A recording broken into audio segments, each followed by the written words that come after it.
asalaamaaleykum mbokki Ross Béthio maa ngi leen di nuyu yéen ñëpp ci seen tur ak seen sant di leen baalu àq di leen baal àq di ñaan yàlla boole jéggal yàlla defal ñu sutura yàlla sottil aussi projet yi nga xamante ni dañ ko initier fii ci Ross Béthio di profiter vraiment ci weeru koor gi vraiment pour baalu àq toute la population muy góor muy jigéen muy mag ndaw toutes les ethnies confondues vraiment maa ngi jéggulu ñëpp di baalu ñëpp ak mais aussi di profiter ci occasion bi di taral loxo ñëpp ci liggéey bi nga xamante ni dañ ko sumb ci Ross Béthio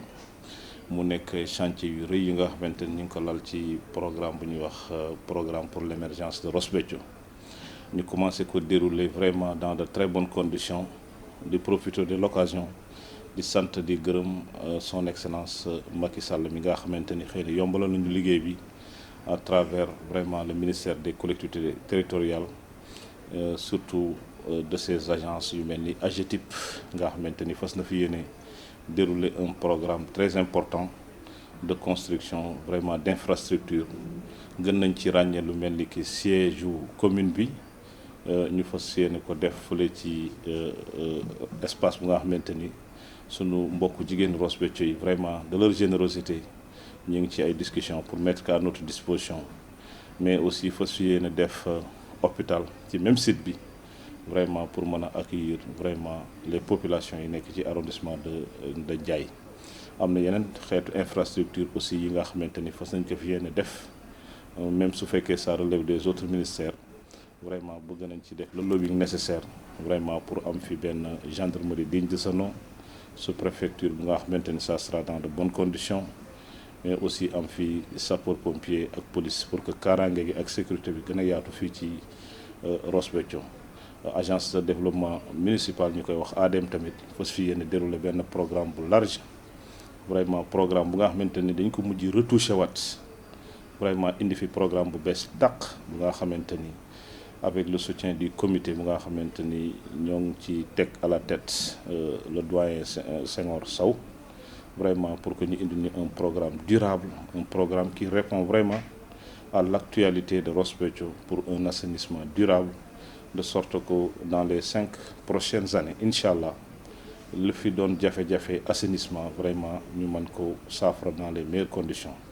ci wàllu aussi suñu mbokk éleveurs yi aussi on a vraiment prévu ci dotation yi ñuy fas yéene am prochainement xool na la ñuy fexe ba vaccination yi vraiment ñu def ko gratuitement au profit de toute la population d'éleveurs ici à Ross Béthio mais aussi alimentation bétail bi tamit fas nañ ci yéene indi ay saafara de sorte que vraiment jur gi nekk dans de très bonnes conditions ci wàllu agriculture aussi ñi fas yéene ci def ci jéego yu rëy déjà envoyé woon nañu mission de prospection fii ci Grand Digue Téléel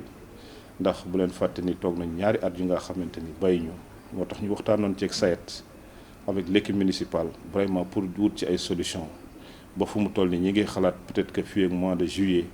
du ñàkk vraiment ñu mën ko ubbiwaat bu ko defee suñu mbokku baykat yi mën a tàmbaliwaat bay avec l'accompagnement de la mairie dans de très bonnes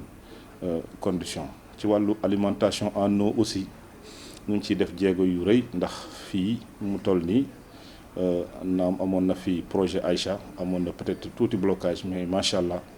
bi ñëwee wut nañ ci ay solutions en versant le montant qu'il fallait mais aussi fekk ni am na programme bu ñu doon dérouler déjà en dehors du projet Aïcha c'est-à-dire que aujourd'hui même sans ce projet la commune avait déjà pris les dispositions de manière autonome vraiment pour prendre en charge l'intégralité de l'alimentation en eau fii ci Ross Béthio pour preuve ñu ngi woon sax ci ay démarches avec Sen'Eau voir comment accompagner le processus pour que la prise en charge de l'alimentation en eau potable fii ci Ross Béthio nekk lu durable. Pour revenir sur les branchements quand même déjà on avait mobilisé 45 millions c'est-à-dire pour avoir la couverture totale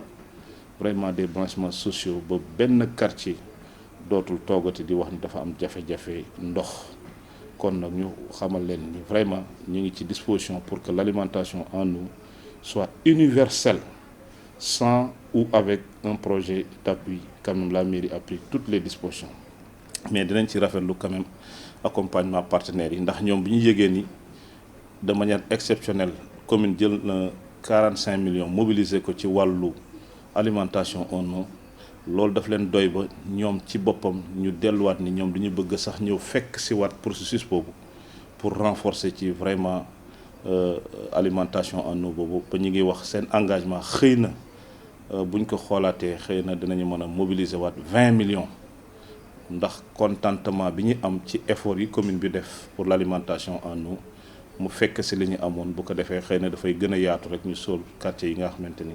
war nañ ko am ëllëg sur l'électricité aussi vraiment loolu tamit l'accès universel à l'université dafa nekk un principe d'or vraiment au niveau de la commune de Ross Béthio moo tax bi ñu defee suñu première dotation spéciale de 100 millions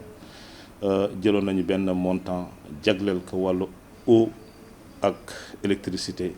mais xam naa li ci gën a rëy moom la ñu gën a faytale électricité de sorte que quartier périphérique yi nga xamante ni dañu amoon problème mu accès à l'électricité ñu mën fa yóbbu courant bi ba mu nekk courant bu doy mais sur l'électricité aussi vraiment dans les prochains jours ñu fas yéene éclairer vraiment toute la ville surtout bordure route nationale bi ak les quartiers les endroits vraiment publics de sorte que sécurité bi gën a am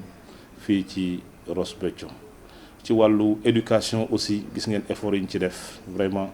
bi ñu amee des appuis spéciaux am na un montant important vraiment bu ñu jagleel éducation te li ñu ci jublu mooy vraiment élèves yi nekk dans de très bonnes conditions muy primaire secondaire ba lycée pour preuve démb ñoo ngi woon en rencontre avec le secteur de l'éducation vraiment doon discuter ci jafe-jafe yi fi am expression de besoins yi ñuy exprimer yépp lu mel ni ki wàllu équipement jëm ci corps de l'administration scolaire yëpp vraiment incha allah fas yéene taxaw ba wutal leen ordinateurs yu doy mais aussi mu nekk ordinateur yu dernière génération mu nekk ordinateur yi en puissance wàllu imprimante risographe tout ça en tout cas expression de besoin bi ñu fa indi woon ñun marqué nañu suñu accord vraiment pour prendre en charge l'intégralité de leur demande te loolu nag muy primaire collège ak lycée ndax ñun fii moom ràññetle wuñu ay domaine de compétence ak loolu parce que lu ci mënti am ba des mooy lépp ci askan wi la jëm ci population bi la jëm ci administré yi la jëm raison pour laquelle ñun daal xaaruñu ci kenn incha allah lépp lu ci war ci wàllu équipement lépp lu nga xamante ni day relever le plateau d'équipement au niveau de l'éducation ñun taxaw nañ ci fas yéene taxaw aussi le corps professoral ba ñu nekk dans de très bonnes conditions pour que suñu xale yi mën def seen étude comme ça se doit vraiment donc éducation une fois de plus table banc wak réfection wak toiture yeeg ba ci création de nouvelles salles de classe loolu tamit vraiment dañ ci jublu ba nga xamante ni quartier yi nga xamante ni dañu amoon jafe-jafe d'accès à l'éducation ci année yi ñu weesu yëpp vraiment on a pris toutes les dispositions pour que vraiment yóbbu fa ay salles de classe de sorte que xale yi ma nekk dans de très bonnes conditions d'ailleurs ñoo ngi étudier aussi la possibilité pour avoir des bus pour le transport des élèves loolu c'est à l'étude parce que tamit lépp looy def war na basé wu ci étude bu nga xamante ni c'est une étude concrète et durable bu ko defee ñu mën xool nan la ñuy mën a jëmmal loolu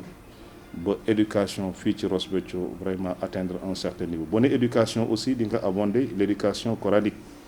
ndax Ross Béthio dafa nekk dëkku diine njàngum arab njàngum alxuraan xaw fi yaatu trop ñuy loolu tamit fas nañ ci wut vraiment les appuis qu'il faut pour que daara yi fi nekk gën a moderniser wu mais aussi ña fa nekk di jàng ñu gën leen mën a jël en charge ñu gën leen mën a taxaw ba nga xam ne xale yi jàng arab ak ñiy jàng français kenn du leen ràññale ci jumtuwaay ak ci assistance en matière de ressources yi nga xamante ni day jóge ci commune bi personnes âgées yeeg yëpp fas yéene taxaw wàllu santé tamit vraiment wax naa ko sànq déjà ñi dans les prochains jours avec l'AGETIP fas nañ fi yéene def la pose de la première pierre muy hôpital bi nga xamante ni façon nañ ko yéene jagleel la commune de Ross Béthio mu nekk hôpital bu nga xamante ni certainement arrondissement bi yëpp dinañ ci jariñoo et puis dina raccourcir vraiment les distances en matière de santé pour vraiment taxawu population yi ci wàllu dotation médicaments yi aussi dañoo fas yéene renforcer ko de sorte que malade yi bu ñu dematee hôpital gannaaw jamono neexul vraiment assistance bi gën a efficace. bisu tey ji aussi mu nekkoon benn journée bu nga xamante ni mooy jour bu ñuy débuté weeru koor ñu ci profiter une fois de plus di ñaanal population Ross Béthio ñu woor ak jàmm ak salaam. vraiment ñu doon def benn cérémonie de don yooyu lu ko gën a waral mooy xam nga cuvette Grandic bi toog na ñaari at yu nga xamante ni bayul kon nag population bi xëy na ñu ci bare seen activité principale booy xool wàllu mbay la ndax faut pas perdre de vue que ñoo ngi ci waalo boo ne waalo ni agriculture. donc tax na ba nga xamante ni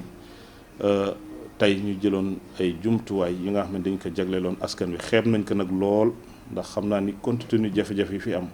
xëy na lii xeeblu na lool waaye dafa nekk rek un premier pas bu nga xamante ni dañ ko def ci population bi jël lu toll ci 10 tonnes de riz jagleel ko population bi jël lu toll ci 3 tonnes de sucre ak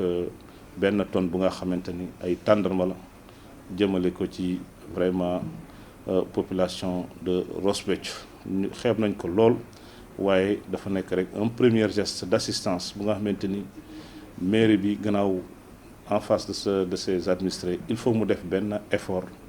bu nga xamante ni effort bu social la jëmale ko ci askan wi vraiment di leen ñaanal yàlla ñu wooru jàmm ak salaam yàlla may ñu taxawuñu kàttanal ñu yàlla yokk jàmm fii ci Ross Béthio ak lépp li ko wër di baalu àq ñëpp jërë ngeen jëf.